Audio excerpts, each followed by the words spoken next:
Right. We're going to be in Luke chapter 10. We've been talking about the pleasant subject of death, just because Jesus brings it up so much. Jesus talks about the reality of his death, and he's saying, these things are going to come. So he's telling people it's no surprise to them. Chapter 9, several times he foretells his death. Chapters 21 through 22, he strictly charged and commanded them to tell this to no one, saying, the Son of Man must suffer many things and be rejected by the elders and the chief priests and the scribes and be killed, and on the third day be raised. Not really much room for guesswork. He's pretty clear. I'm going to die, and 3 days later I'm going to be raised up. Then he goes on, and of course we have the transfiguration. He heals this boy with the unclean spirit. This is the one that his disciples couldn't cast out, and then Jesus says, well, that's because this kind can only come out by prayer. Jesus is pretty irritated with them because of their lack of faith. The boy is thrown down on the ground, starts convulsing. Of course, we talked about that. And I just have this fascination with demon possession. Not because I like demons, but it's just bizarre. When you're dealing with really dark things, it moves well beyond the realm of just psychological issues. I think there's a very clear distinction between people who battle psychological problems and people who are demon-possessed. And I really do believe that the demons are just as active today. We tend to not believe it in the West, and so we just medicate people, right? Like, that's our solution to everything. You go to other nations, especially in the East, and they really, truly, genuinely believe in demon possession. And I know American missionaries who have gone to some of these places over in Africa, and they said, we saw things that you cannot describe with human words. You just can't describe it. And that feeling of darkness and evil, and some of the stuff that I see and hear and deal with routinely with abuse. I mean, the worst of the worst of the worst. When you see it up close and center, there's a darkness that overshadows people that you can't describe. You can't really put it into words and parse that and say, here's what's going on. It's just this darkness. It's this evil force that overtakes people and fuels them, and it's crazy. So Jesus casts this demon out, and then he goes right into this talk in verses 43 through 45 about dying again. Luke chapter 9.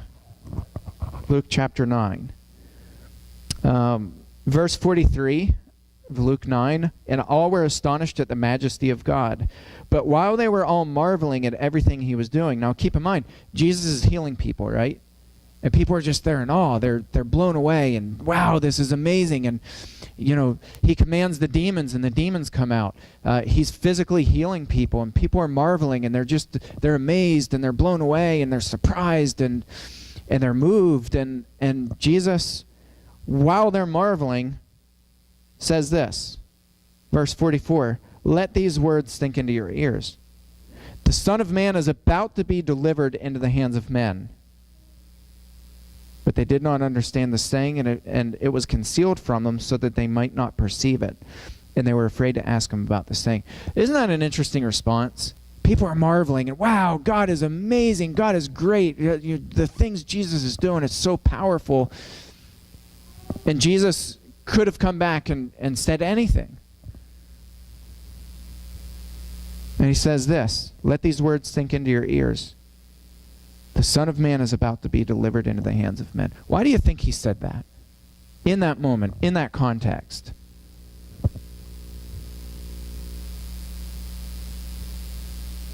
I have a theory. I don't know if I'm right, but it's my opinion. I think people are getting caught up in this moment of healing. And we tend to forget, when people are being healed, we tend to forget that it's temporary. We have an end. We have a physical end, all of us. The death rate since the beginning of time has always been 100%. That's never changed. The death rate is 100%. It's the one guaranteed thing in this life, is that we all will die.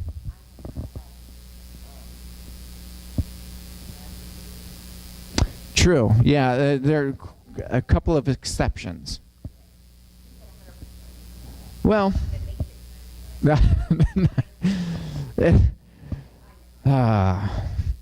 here's a hair, Roxanne. Why don't you split it?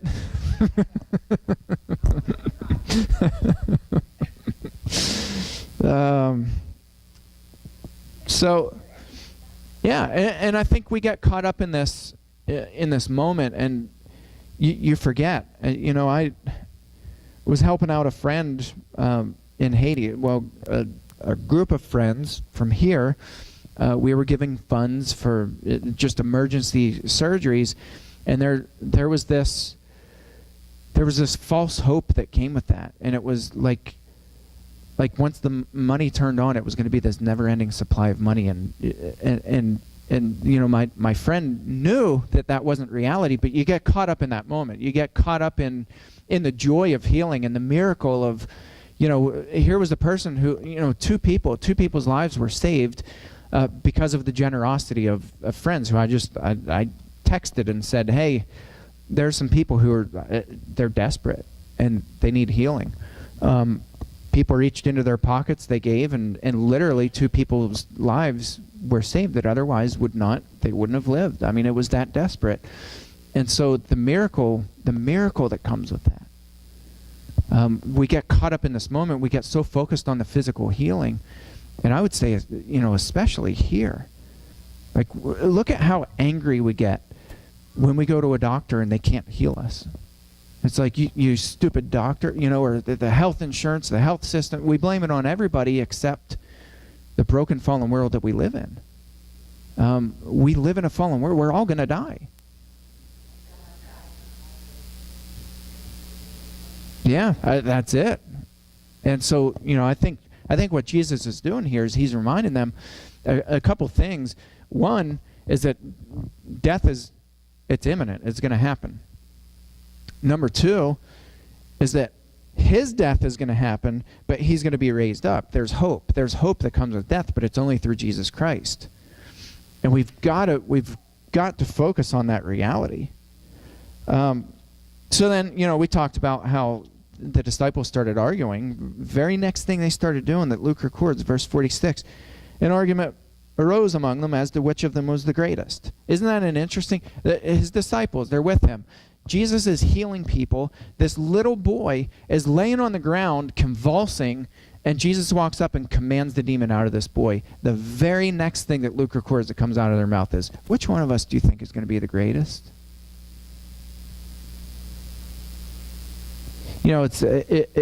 We look at things, I think, so often, and we think that because we have a month run where we're just really connected with God, that things are just, right? Things are on the right track, and we're just, we're connected with God, and we're feeling it, and worship is exciting, it's invigorating, and and on and on and on we go.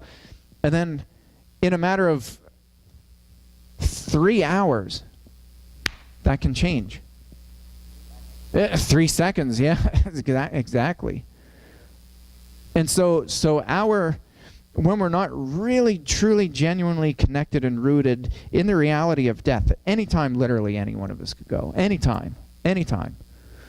When we're not constantly rooted in that reality, our faith becomes this big roller coaster of peaks and valleys, constant. And some people, it's not the case for all people. I had a professor who actually charted this out, and it was pretty brilliant, but he showed that some people, they kind of mature like this gradual, it's a slow gradual, getting more and more disciplined and dedicated, and so it's this slow gradual spiritual maturity. Other people they're just like this, like major peaks. Like 1 week they're just all for Jesus and they're on fire for God, and they're out there reaching into their pockets and money's flying out to every charitable donation, and then the next week they're like in the bars getting trashed, and like cursing God. Well, then the next week I found God again. Do we know anybody like that? Right? We all know people like that, or we've been like that before.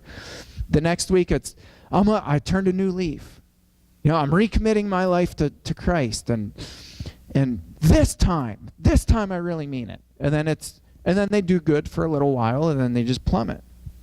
It's these peaks and valleys. You have other people who it looks more like a set of steps. So they'll go up, and then they'll plateau for a while, and it could be a year, 2 years, where it's just nothing. Like they're just kind of getting along. Then they do something where they begin to mature again, and then they plateau. And so it goes up in steps. Other people, and Jesus talks about this in his parable of the seeds, the person who sows the seeds. Some people, the devil comes right away. They take root, spring up, and they're just on fire for God. And then they wither up, and you never see them again. And Jesus is like, that's because they never laid their roots down. They never had deep roots, and so it was shallow. And the first wind that came by, it uprooted them.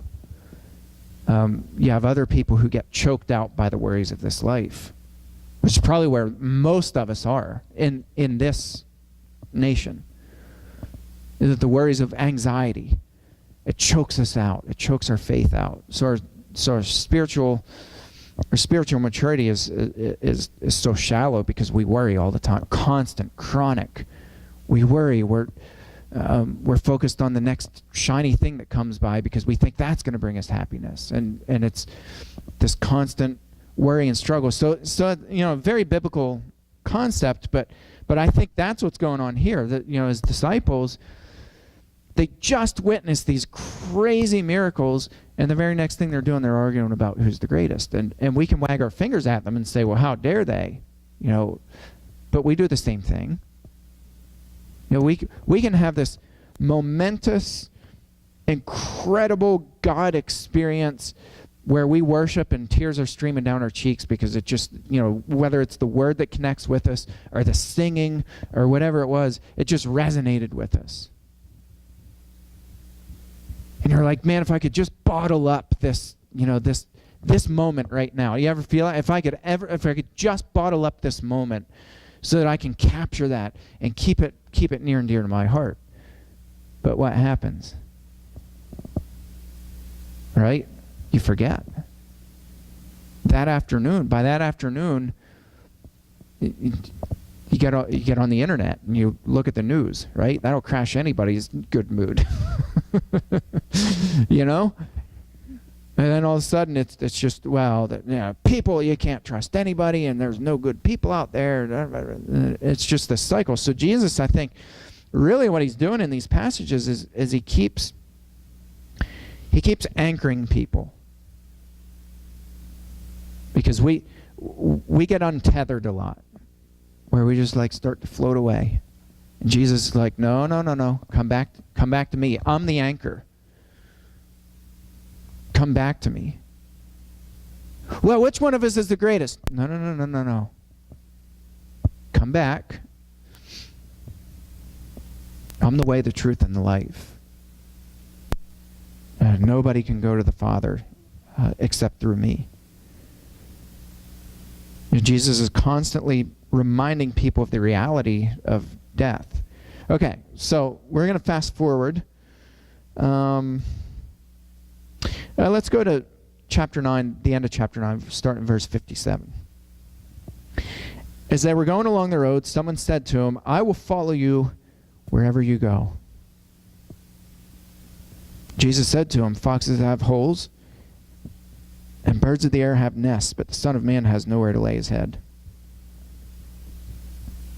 What do you think he's saying in that statement?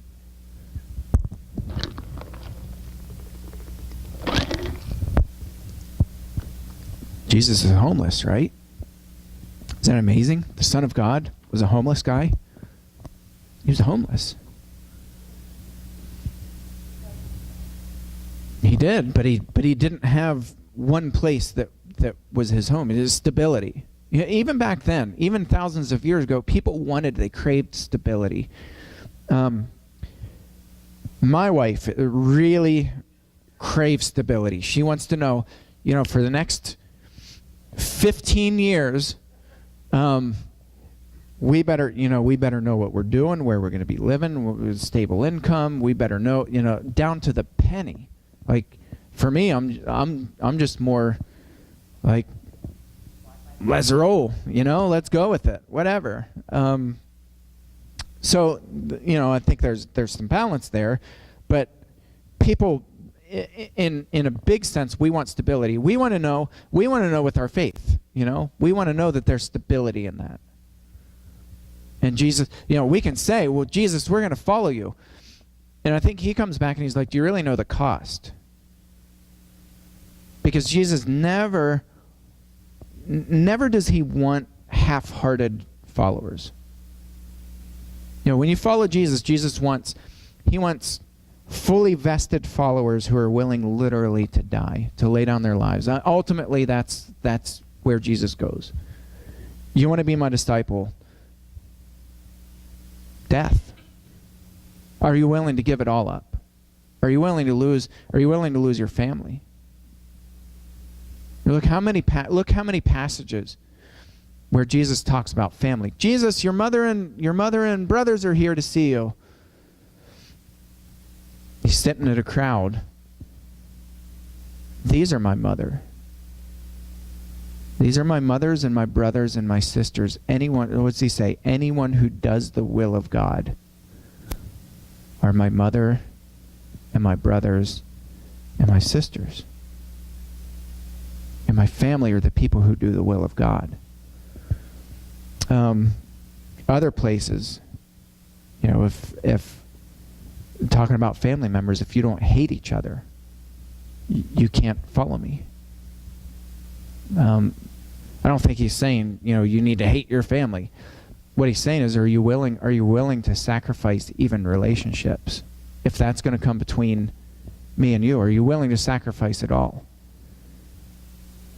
So as they're going along the road, somebody says, I'm going to follow you wherever you go. Jesus said to him, foxes have holes, birds of the air have nests, but the Son of Man has nowhere to lay his head. Are you really willing to follow me, even when it means you don't know the next day where you're going to be? You don't know if you're going to have a place to stay. You might be out in the cold. You might be beat up by bandits. You don't know. Verse 59, to another he said, follow me.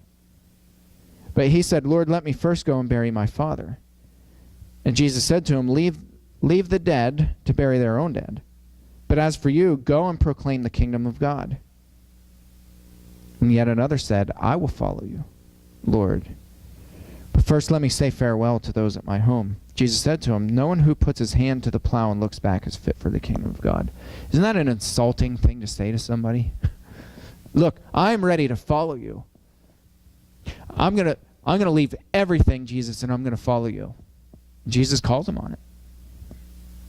First, let me go and let me say goodbye to my family. What's Jesus' answer? He doesn't say no, by the way. He doesn't tell the guy not to go. He's not saying don't go see your family. He's saying anybody who looks back, you're not fit for the kingdom. And I think Jesus knew this guy's heart. And this guy's heart, he was going to go to his home, and he was going to what? He was going to settle down. He was going to stay. Jesus knew it. And so Jesus is saying, no, anybody who puts his hand to the plow and looks back, you're not fit for the kingdom. Then he sends out the 72. We're going to skip over that, at least for now. The woe to you passages, which we've read before. We're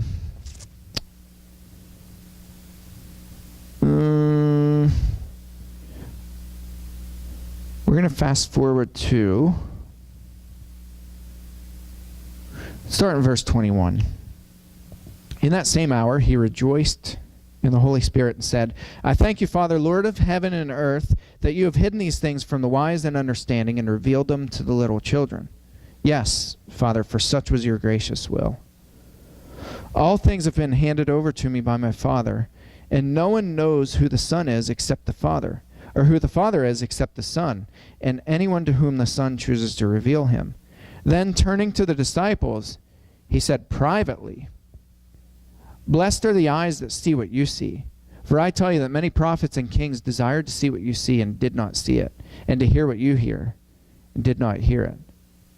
And so Jesus, he's revealing, and privately he's coming to his disciples. He's like, you guys don't have a clue how blessed you are that these things are being revealed to you. There are prophets who, they had this direct line to God, and it wasn't revealed to them. These guys didn't even see the things that you're seeing now. And then Luke transitions into this. Well, not really transitions. He just flows into this next passage. And behold, a lawyer stood up and put him to the test, saying, Teacher, what shall I do to inherit eternal life? And he said to him, What is written in the law? How do you read it? And he answered, You shall love the Lord your God with all your heart and with all your soul, with all your strength and with all your mind, and your neighbor as yourself. What's he quoting there? Second greatest command. There's first the greatest commandment, and then the second greatest command. Greatest command is love the Lord your God with all your heart, mind, soul, and strength. The second is like it, love your neighbor as yourself. So the guy's putting Jesus to the test, and he's saying, what do I need to do to inherit eternal life? Well, you're a teacher of the law. How do you read it? This guy nails it. He gets it right. Love God with all your soul, all your strength, all your mind, and your neighbor as yourself. Verse 28. And he said to him, You have answered correctly. Do this and you will live. Is that amazing? I've been writing, some of you might not know it, but I redid our church website, completely gave it an overhaul. And big part of that is, number one, it just needed done. But number two, I'm reading the book Simple Church, which is phenomenal. Absolutely groundbreaking, phenomenal stuff, and it's simple. Simple Church talks about how we've overcomplicated things, and we're trying to keep up with society, and we're doing it in vain. We're trying to keep up with technology. We're trying to keep up with the latest trends in church. We're trying to keep up. We're just trying to keep up, and the church is frantically trying to keep pace with the rest of the world, and we're losing the battle. And in the process, we're overcomplicating things so much that people are leaving the church because they're like, I don't want more of the same. I want Jesus. That's it. People want Jesus. And people who are out there in the world and they're battered and they're beaten, or they're just living in extreme poverty, or they have broken homes, broken relationships, shattered marriages, failed relationships with their kids. They have different kids to different fathers, single moms. At the end of the day, these people they really don't care if you have the most modern technology in your church. You see, we're trying to keep up, and we're just obsessed with having the right worship. We talk about that. Well, we want to have the right worship. I don't even know what that means. You know what people want? They want to walk into a place and they want to feel peace. They want to feel loved. They want to feel accepted. They want to feel like they're worthy, and they want to feel like they have a purpose. And Jesus, this guy sums it up to Jesus. Well, you want to inherit the kingdom. You want to go to heaven? How do you read the law? Well, love the Lord your God and love your neighbors yourself. Jesus comes back. You've answered correctly. That's it. Love God, love your neighbor. Jesus says elsewhere, all the law and the prophets hinge on these 2 commandments. That's the linchpin of all the other commandments. You don't have to memorize all the other commandments. You'll just do them naturally as the outflowing outpouring of your heart, because you love God and you love your neighbor as yourself. It's really that simple. And so this guy trying to justify himself, and isn't that interesting? Because the guy gets it right. Like, the guy nails it, and the guy, we have to presume as doing these things. I don't get the indication that this is a bad guy, or that he's malicious, or that he's out to get Jesus, or I think his whole intention from the very, very beginning was to test him, or to justify himself, and to have Jesus. This is called confirmation bias. I've talked about this here before. Confirmation bias is this: we come up with this nitpick, harebrained idea in our brain, and then we start asking people leading questions so that they're on board with us, right? So, I hate Buicks. Just an example. I don't really hate Buicks, but we're just making up this example. So I hate Buicks. Buicks are the junkiest cars that were ever built, and anybody who drives a Buick is a grandma, and all the stereotypes. And so I start going around and I'm asking people, instead of asking them, what do you think about Buicks, which is an open-ended question, I'm saying, aren't Buicks stupid? Right? We're asking them a leading question, and people are like, you know what, now that you mention it, yeah, Buicks are kind of stupid. That's confirmation bias. We're getting people we're confirming our bias by asking other people and using leading questions.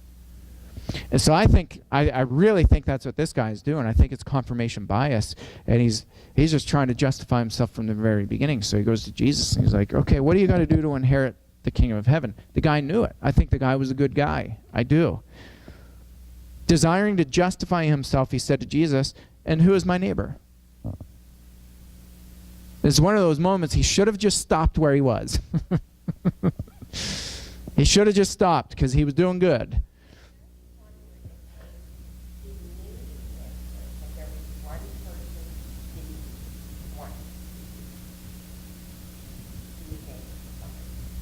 Quite possibly, yeah, absolutely.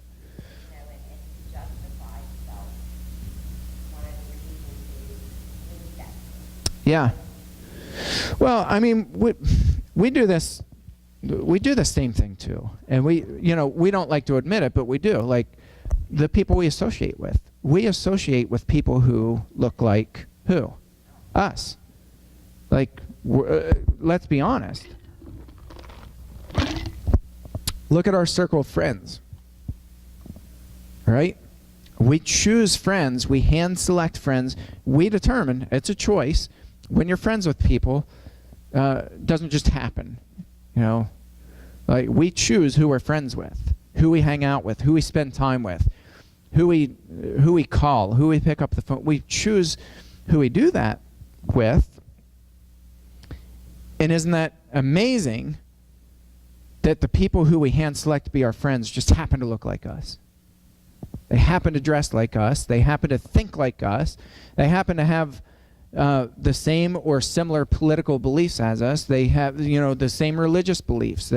We hand select people who look like us, and Jesus is like, no. No, you want to know who your neighbor is? And for this guy, this was all 10 nails on the hands and all 10 toenails going down the chalkboard.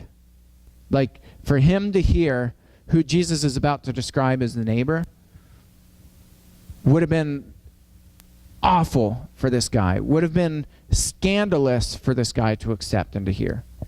So Jesus talks about this Samaritan guy. Well, who's my neighbor? You know what I think he wants to hear? You know who your neighbor is? It's the people who live this out. The people who love God and they love their neighbor, and you go to synagogue with them, and they're faithful worshipers, and and they're going to stand beside you, and that's who. You go to church, and they're going to be right there beside you, and you can always depend on. I think that's what this guy wants to hear. Jesus gives him this answer. Verse 30. A man was going down from Jerusalem to Jericho, and he fell among robbers, who stripped him and beat him and departed, leaving him half dead. By the way, this road that goes from Jerusalem to Jericho is down in this valley, and you can actually see Jerusalem up on the hill from Jericho. This road is one of the most dangerous roads in this entire region. It was a trail that you couldn't just hitch the buggy to the horse, and it wasn't the turnpike of Jerusalem. This was a backwoods. It was a trail that goes from a super high elevation to a super low elevation in a very quick amount of time. It's a short road. It's only a few miles, but it has a bunch of switchbacks. The road is actually still there today. This road. It's pretty cool. Yeah. If you try to pass, you might not come out of it with your life. So it's treacherous. It's treacherous physically because there's loose gravel and it's switchbacks and people break ankles all the time. Like I did a lot of history on this. I read up on this, and it's pretty fascinating. We missed the whole picture of this because we just picture this guy. He's like going down this nice paved road, and and he gets beat up, and for whatever reason, some random guy. That's not the case. This road was full of bandits. This was the most treacherous road, not just because it was so hard to pass, but because it made you vulnerable. Because of the vulnerability, people exploited that. Isn't that interesting? That's not a modern concept.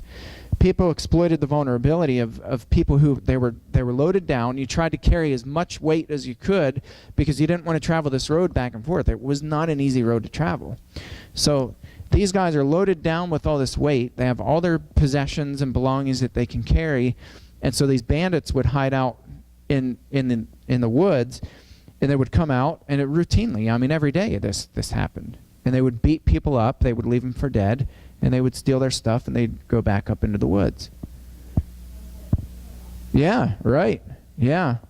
Or Chicago. It's brutal. So then he says, a man was going down from Jerusalem to Jericho. He fell among robbers who stripped him and beat him and departed, leaving him half dead. Now by chance a priest was going down that road, and when he saw him, he passed by on the other side. By the way, this wasn't, again, this kind of road, not like you just throw somebody on your shoulder and you carry them to the next town. It's treacherous, brutal, inconvenient to help people. And so most often, people literally left people for dead. And the other thing is, if somebody was just robbed and beaten, you stop to help, what's hiding up in the woods? You know it. You know it just happened. You know the bandits are waiting there, and that was a common thing too. The next person who stopped and helped would, guess what? They'd get beat up, they'd get robbed, and they'd be left for dead. People knew this. And so the priest, who's supposed to be the person who models Commandment 1, Commandment 2, love God with all your soul, love your neighbors yourself. The very guy who's supposed to be modeling this does what? He goes on the other side of the road.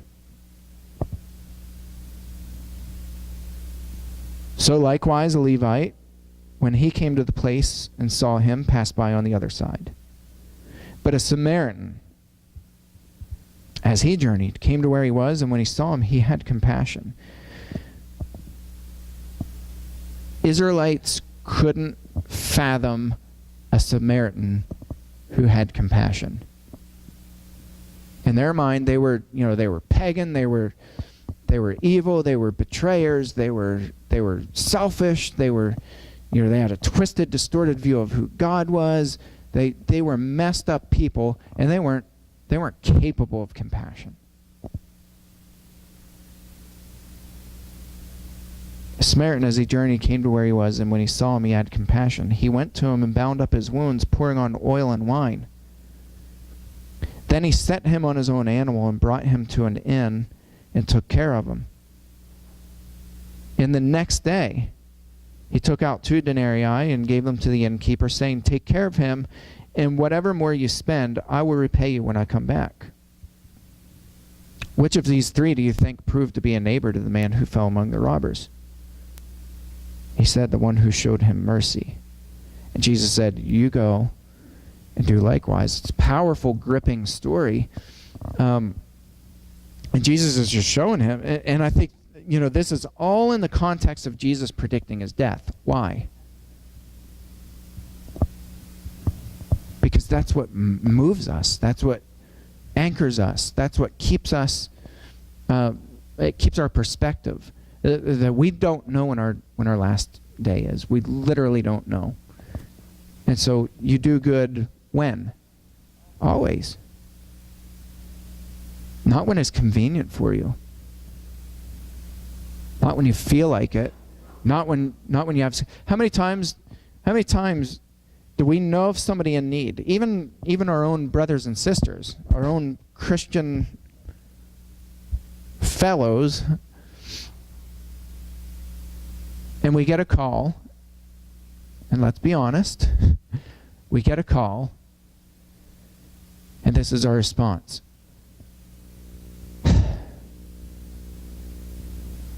Right? It's that hesitation. It's that, okay, how am I gonna fit into my schedule? So now, I have this, and this, and this going on, and am I expected to be there?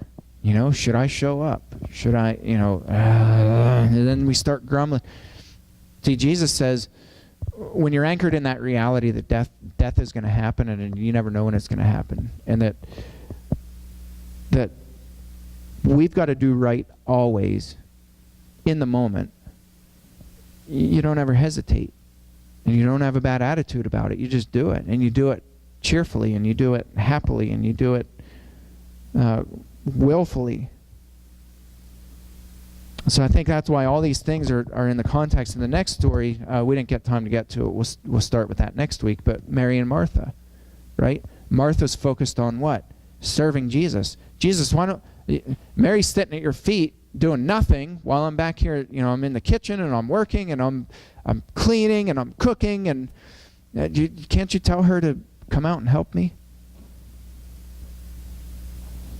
Jesus, it's like, Martha, Martha. She's doing what's right. Mary has chosen the good portion, which will not be taken away from her.